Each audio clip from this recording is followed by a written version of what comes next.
देवेंद्र फडणवीस आता निघतायत सागर बंगल्यावरून। आपण पाहतोय भाजपच्या कोर कमिटीची बैठक आहे। त्याचबरोबर 11 वाजता विधिमंडळ गटनेता सुद्धा निवडला जाणार आहे। त्या संदर्भातली सुद्धा बैठक होणार आहे आणि त्यासाठी आता सागर बंगल्यावरून देवेंद्र फडणवीस निघतायत। ही थेट दृश्य आपण झी 24 तासवर पाहतोय।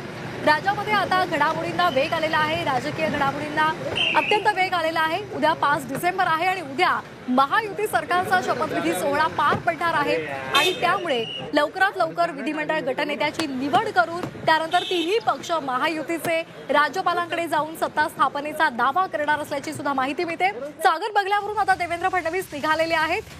भाजपच्या कोर कमिटीची महत्त्वाची बैठक होणार आहे आणि त्यानंतर विधिमंडळ गटनेत्याची सुद्धा बैठक होणार आहे आणि या बैठकीमध्ये गटनेत्याची निवड केली जाणार आहे। या संदर्भात अधिक माहिती घेणार आहोत आमच्या प्रतिनिधी मनश्री पाठक यांच्याकडून। मनश्री, आता सागर बंगल्यावरून देवेंद्र फडणवीस निघालेत,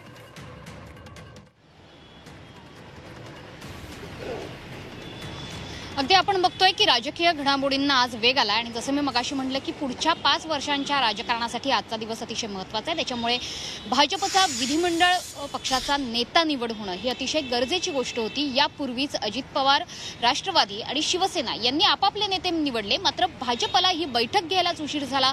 तो उशीर का झाला याची उत्तरं अनेक दिवस मागितली जात होती विरोधकांकडनं, मात्र आज त्याला कुठेतरी उत्तर मिळते आणि आज अखेर ही बैठक पार पडते आहे।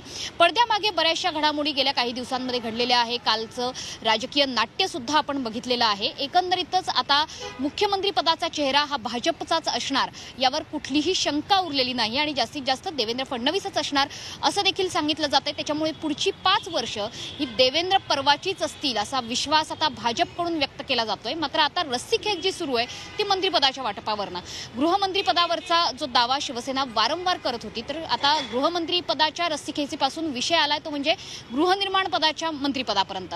अजित पवार गटाकडून भुजबळांनी असं काल म्हटलेलं होतं की आमचा स्ट्राईक रेट हा जास्त आहे आणि स्ट्राईक रेटचा विचार केला तर शिवसेनेच्या बरोबरीने आम्हाला वागणूक मिळावी, आम्हाला कुठेही दुय्यम दर्जाची वागणूक मंत्रिपदाच्या खातेवाटपाच्या बाबतीत मिळू नये असा त्यांचा एक सूर होता। त्याच्यामुळे आता इथून पुढे म्हणजे 5 तारखेच्या शपथविधीच्या नंतर आपल्याला पुन्हा एकदा महाराष्ट्रात खातेवाटपावरून राजकीय नाट्य जर बघायला मिळालं नाही तर ते नवल म्हणावं लागेल, कारण एक प्रकारे शिवसेना आणि राष्ट्रवादीमध्ये या खातेवाटपावरून चांगलीच रस्सीखेच सुरू होण्याची पुन्हा एकदा शक्यता आपल्याला सध्या बघायला मिळते।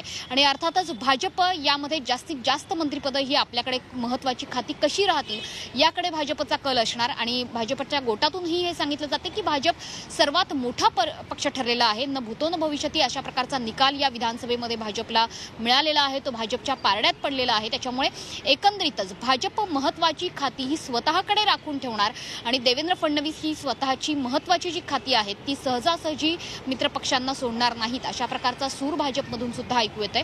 मात्र अर्थातच ज्या चेहऱ्याच्या नेतृत्वावर तुम्ही निवडणुका लढल्या त्या चेहऱ्याला न्याय देणं, त्या शिवसेनेला न्याय देणं हे सुद्धा गरजेचं असल्याचं शिवसेनेकडून ऐकू येते। त्याच्यामुळे इथून पुढचं राजकीय नाट्य हे अर्थातच खाते वाटपावरून असणार आहे।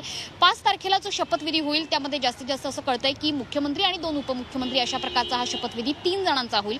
मात्र कदाचित जर पुन्हा एकदा काही राजकीय वारे फिरले, जर पुन्हा एकदा खातेवाटपाची अंतिम चर्चा ही झाली तर कदाचित काही खात्यांचे मंत्री हे सुद्धा या ठिकाणी आझाद मैदानावर शपथ घेऊ शकतात। मात्र त्यासाठीचा कुठलाही अंतिम निर्णय आतापर्यंत झालेला नाहीये।